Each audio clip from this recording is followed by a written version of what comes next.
I've got a little proposition for you. How about we have a bet? All right. All right. So it's going to be Cloud9 taking on Immortals. Loser of this bet be having some spicy original hot sauce. Now, I don't have the best spice tolerance, so I'm going to stick with the OG. If you're a real man, you can go for the extra hot, but I am not a real man. I'm a wimp.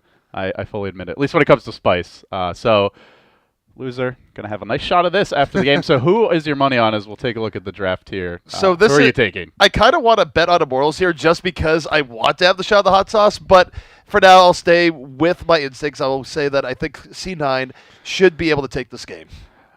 I think C9's going to win, but in the interest of making it entertaining, I'll take Immortals, expecting there's a decent chance I'll be down. All right, but here's what I'll do, though. If C9 loses, I will take a shot of the super hot. Okay. So my stakes are a little bit higher here. That's how we're going to have some degree of parity. That seems like fair odds. We'll let the viewers decide when enough is enough. So we're going to have you pour. Wait until the 2-minute delay catches up, so you can do it real slowly, and then when they say stop, you can stop. No, that might actually kill I was going to say, I think they would never say stop. They just keep go. Grab another bottle. I was just sitting here just unable to speak or breathe, but also enjoyed the great taste of the hot sauce. Yeah, FYM hot sauce is actually really tasty. I think a lot of people have been pleasantly surprised. They recently started sponsoring NP, and Eternal Envy has been talking it up quite a bit. But with that, the draft is complete. We'll find out momentarily here what our opening map is going to be. The choice is between Kings Row, Ilios, and Route 66. I feel like, and do we know what team has first choice here? It is going to be Cloud9, I believe. All right, so C9 will get to choose between those three maps. We're doing things a little bit differently here where we band down the three maps, and then one team gets to choose the first map, another team gets to choose the second map. It's not necessarily a loser decides. So it's a little different here in the Route 66 Cup. But we'll find out what the map is here in just a moment from C9. Apparently Grim is playing hard to get with Rolf, by the way. Grim. I mean, the thing is, when you find out that he can make a great grilled cheese, who wouldn't be chasing after him? Well, apparently you would be. This is becoming a trend with ZP as he gets hungrier and hungrier, paying extra careful attention to every mention of food in the Look, chat. it was one of the stories back during the Overwatch Open where Grim Reality said in an alternate reality he would be a chef and his specialty would be grilled cheese, and he still has faith in his grilled cheese making abilities. Oh, not bad feeling when you just get ignored by the one you love. You know, you've ever just had a crush on someone and like you finally get up the courage in middle school to go talk to them and then they just ignore you. I mean, they laugh at you. I mean, they I'm throw tomatoes tomatoes at you all weekend long, and you don't even notice. So I'm already just down in the dumps, man. It is terrible.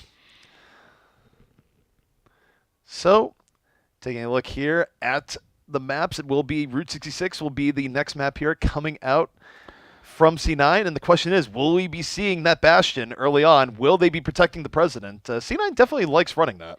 So with single hero limit now, what do we see with that normally? Like, what's the ideal protect the president composition for you? Ideal protect the president composition definitely involves a Reinhardt, involves a Zarya, a Bastion, and a Mercy, because then you have the shield out front protecting him. If something gets through, Zarya can provide a little bit of extra protection, and then if you live long enough, Adam here would be on the Mercy, and he would be able to res things up. But usually that means that you have to win at least the first 2-3 fights to give Adam time to get up his Resurrection. Resurrection, of course, takes longer to charge up now than it did back in the day where you had it up every 2 seconds.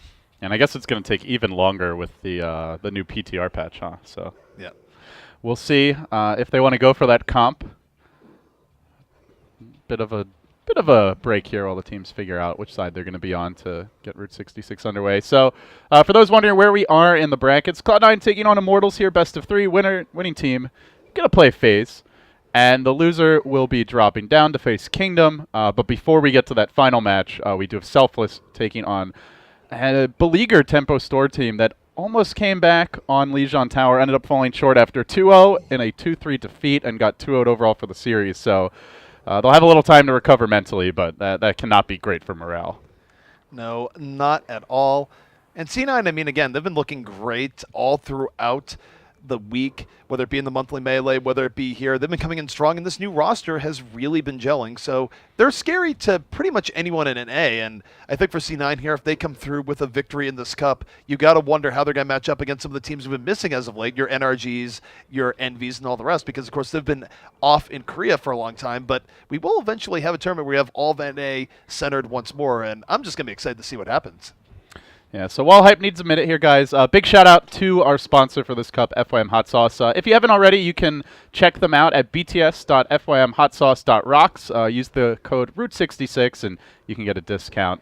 So if you like food that's hot and flavorful, FYM Hot Sauce might be for you. I did a pretty good job with that, didn't I? It's pretty good. If Hex were watching right now, he would definitely approve. He is the sellout master. It's sort of his thing where I remember when a few of the casters met for the first time when he was down at BlizzCon, because Hex hasn't done too many in-person events, but hey, DreamHack coming up for him. Multiple people said, oh my goodness, it's a sellout god. He's here. I'm really excited to see him finally get to his first event. You know, you've been to what, like 4 already, and you guys started off casting together. Yeah.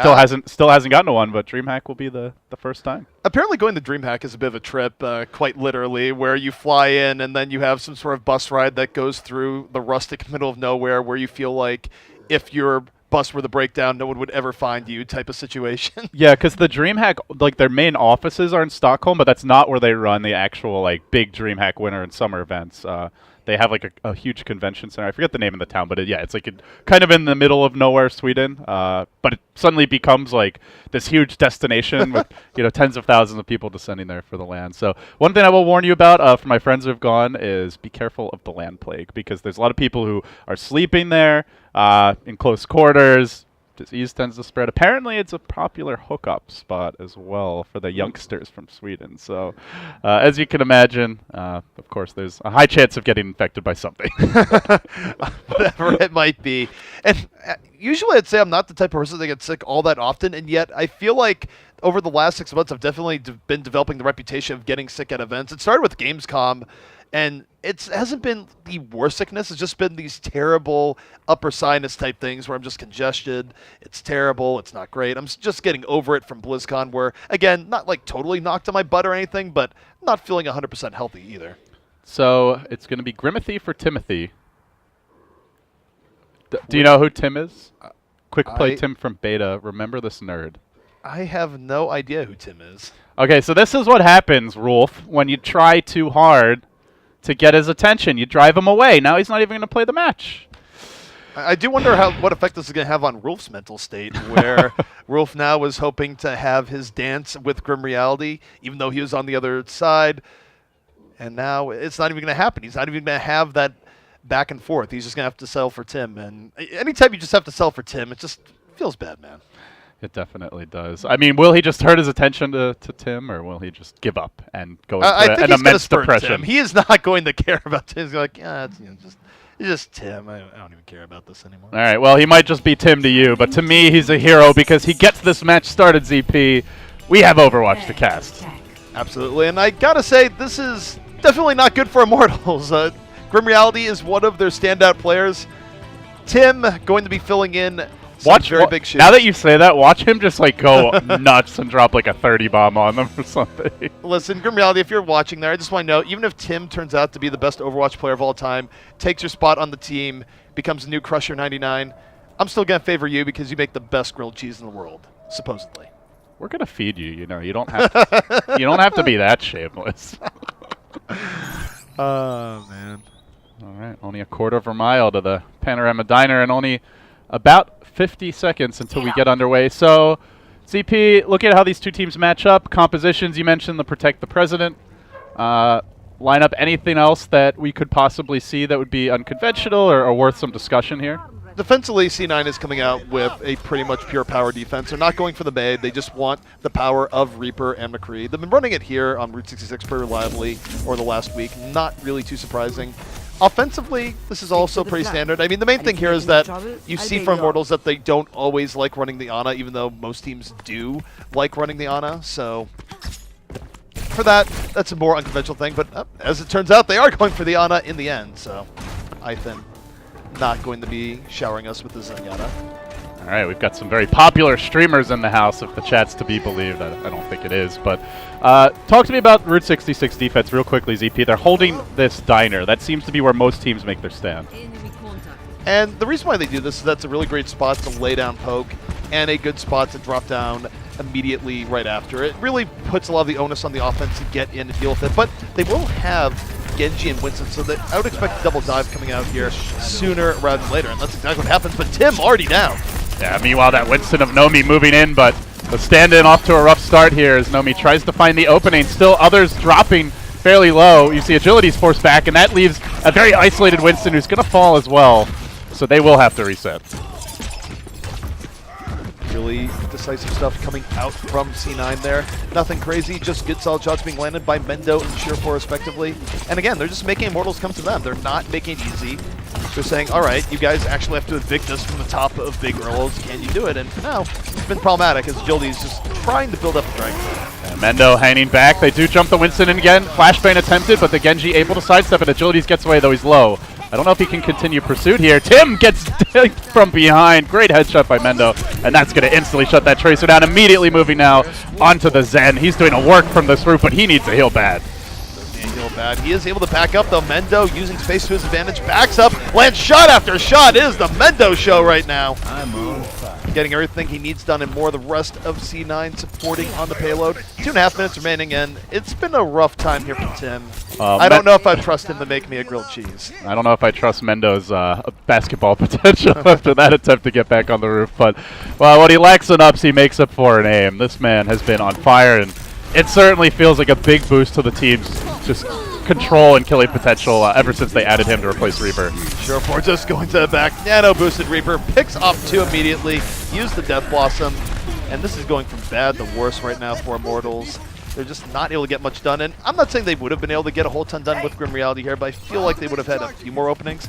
This has been absolutely dominant right now coming out from the side of C9. And we'll see what comes out here soon as Immortals will have that Graviton Surge to try and group people up on top of Big Earls. Yeah, they do have the Pulse Bomb combo with Tim. Can he sneak around and find the opening? He's trying to. They really need this to land if they want to be able to move the payload, and they're running fairly low on time. He sweeps all the way from behind. He goes for the Pulse Bomb. It's a good connection. Tim with the triple kill, and he's opened things right up. Tim with the triple kill was set up by Hype, but it works out. Snuck right around. C9 suffering the full team wipe. And that question is for C9. Will they be able to get back here in time? It's going to be very, very close. It's an in-between zone. I think C9 will be able to contest. The question is, though, will they be able to do it safely as Immortals is trying to cut them off before they can touch the payload once more? Will they be able to get on for the contest? They're certainly going to try for it, but they don't have any ultimates for now. Tim working on the enemy Lucio, sitting back for the time being. Only about a minute remaining, and if they get pushed back here, they could be in a lot of trouble. As we see Rule from the high ground, just trying to get closer and closer to that nano boost, going for the sleep. Hammer gets dropped, isolating Adam on the roof. He then drops the grenade, and he's now got access to the ultimate. Rolf could make a big play here to push them through, as we'll see Rib cleaning up. C9 able to reestablish, and that's a rough area to reestablish in, especially when they have the run in, not really care about positioning too much. But not only are they back on top of Big Earls, they also have a whole lot of ultimates coming up. They're going to have Earth Shatter, Pulse Bomb, pretty much everything but Primal Rage. Only 30 seconds left. Immortals on their last attempt, and not a whole lot they can use resource-wise. I like their positioning here, ZP. A little bit farther back, knowing that you're going to have to commit in very deep as Immortals to get on the cart.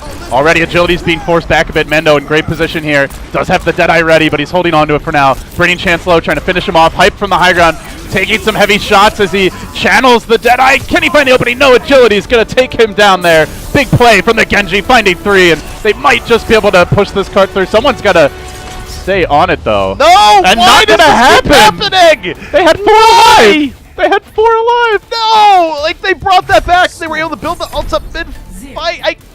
You know what? I'm done. I dropped this headset if I wouldn't break it. Or, you can just have your shot now. If you Wait, well, why am I taking the shot on this right now? We should make the players take them. That's yeah, no. Maybe he was expecting Tim to get on the card as the tracer. I didn't see who was actually alive or close, but certainly Agilities looked like he could have made it.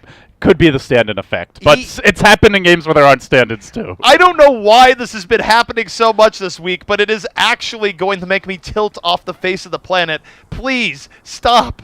Look at the time. Look at the payload. Now look at the time. Look at the payload. Like, There are some sound cues in Overwatch too. It's not like you just have to look at the clock either. You use your ears. I don't. I wish we had like just a dedicated camera working on you right now, ZP, because I can feel the frustration. It's one thing where it happens every now and then. It's whatever, but it's been happening to a whole slew of different teams, not any one team in particular, consistently over the course of the last week. I don't understand. I really don't. But what I do understand, here's the defense coming out here from Immortals. It's pretty standard. That's not what's entertaining. What is entertaining is what's coming out here from C9, where I don't know if we're going to be seeing Adam on the Widow. But Surefour on the Bastion, definitely a real possibility, given what we know C9 likes running. All right, Mr. President himself. He's certainly a different variety of a presidential figure, but likely going to be moving into the payload. He is preparing to leave the spawn. Looks like they're actually going to run it. Adam swapping onto the Mercy, so they are going to have that damage boost. Can they get on the payload for free? Generally, we don't see teams contest that far out, so looks like he should be able to. And they have not yet scouted the Bash, I don't believe, but he's now on the payload and will be setting up momentarily. I wonder if you really need to scout at this point. C9's pretty reliable about opening up with Bastion here on Route 66, and why not? It's been very effective for them over the past week, so until a team's actually good at stopping it, why not? And that's not just a Bastion, that is BlizzCon Bastion. You're going to see Tim up on the high ground here as the McCree, one of their best long-range damage dealers, to try and shut him down. But the payload moving freely. He's working on Surefour. Surefour does get brought low, forced back, will be brought down with the help of Agility, sweeping in from behind, and it looks like the Bastion out of the picture. They've lost a lot of their effective damage. This high ground on Earls has been the difference maker so far. And able to land some good shots over the top, keeping Immortals in it. Rez comes out pretty early here from Adam. C9 going to be Rez right back in. Nomi with the Earth Shadow right after, trying to maintain control here for Immortals, but C9... Oh, that was a big fire strike. Combine that with the cleave from the hammer, and on fire indeed, as this Nomi Reinhardt just goes to town and completely shuts Cloud9 down. I think they're probably done with the Bastion soon. Though we see Surefour is sticking on it for now, as I say that. He is close to his ultimate. How good is the Bastion ult in an offensive situation like this? It's very good. It's one of the best parts about playing Bastion is going in the tank mode. It will one-shot many 200 HP heroes under the right circumstances, so you put someone like Surefour with it who already has really good projectile aim. It works out very, very well, and C9, they're just going to be coming more to the top. You can expect that tank form to come up soon, and we'll see just what he does with it. C9 doesn't have to push this very far, by the way, as Nomi goes down early. Yeah, Bastion in good position here. Wants to get away, engaging into tank mode, looking for the boost onto the high ground, moving on to Tim together with his own Winston as they batter them backwards. How much damage does he get out? Can he finish anyone else off? He ends up hitting himself a little bit as he shoots some bullets into the sign, but Surefour unable to get the job fully done here. He does work on Chance, and Mendo, meanwhile, helping out quite a bit on the Zarya, but still hyped holding the high ground, and Nomi coming back in. It looks like they haven't gotten far enough just yet. I expect Surefour here to go to Genji or Reaper. I think change-ups are happening. Or nope, he's going to go to McCree. So this is a case where Bastion wasn't working. There's less than 2 minutes left. They're not going to stay with it to the very end. They were hoping to get through with tank form. Didn't happen. But they're fighting into a big ultimate disadvantage now, ZP. Very few of those ults are even close. But here's the thing, Resurrection's really good at turning the tides in this. Adam's pretty good at hiding out. They can get fully wiped here, and the Resurrection can turn the table. So here comes Hype, he's going to the Graviton. This is working out really well for Immortals, but keep an eye on Adam here as he sets up for the Resurrection. And it's going to bring C9 right back into this fight. I'm looking to move in, but he gets stunned, he gets focused, and he will be dealt with. Great play by Nomi, keeping that Mercy down. And now Mendo, off with you. Another hold, ZP. They're in danger now. There's still a Lucio ult to worry about. They're going to have a Reaper ult soon, but they do have the res, so maybe that can be the difference maker. Well, either way, we are not getting the tie. That much is for sure.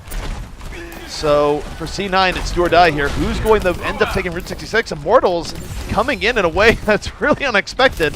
Everything comes down to this here for C9. Even with a stand-in and with the almost full hold early on this first point potentially, looking for Rive to drop the hammer. They still have the nano boost. They let it go now, charging and taking down his German brother. Brings down Nomi. Now going to find another kill, and they still have that Adam res available as he moves into position from behind. He's going to need a good one, and he does get it off. But now Winston still hopping around. Kai trying to push forward here. Can they get it all the way? They're very, very close. Surefour has been mopping things up as the fight breaks down. That's what McCree is so good at doing, and Surefour, he's going to go even deeper, perhaps. Now if we just look at secure things, they find Reinhardt high in the back, though he's like, guys, I'm not here, honest. Nomi, I'm sorry, you've been caught out, and you will be dispatched. C9 now, very likely to finish this out, but I can't believe it was this close. This was really close, going all the way to overtime. They do have a Graviton Surge to assure nobody can even touch the payload, hanging on to it for now. Mendo won't even need it. They stuck on that comp for a dangerously long time, ZP, and maybe if one or two more ults were conserved, or if they found the Mercy again, that could have just been a straight-up lost map for Cloud9. Absolutely, and I mean, for C9, they probably stuck on the Bastion too long. It took them a long time to get up tank mode, though, so generally you won't see them swap off until they use the tank. And it was looking like they were going to take it the one time they had Bastion up in there, but just didn't work out. And here's the play of the game coming out. This is almost certainly the Big Bang combo on top of Big Earls, which, of course, Immortals hoping would lead to more. Yeah, Reinhardt just a bit slow to get the shield turned around there, unfortunately. Good flank by Tim, but we don't normally see defenses this decisive. This is so far looking like it could be a very defensive-sided series. Well, King's Row coming up, that's a point that you've mentioned is extremely difficult to hold on point one. And then we have Ilios as a control map. It's going to be Immortals' choice what we see next. And Immortals, they don't even hesitate. Agility says, we're going to bring it to King's Row. So that will be our second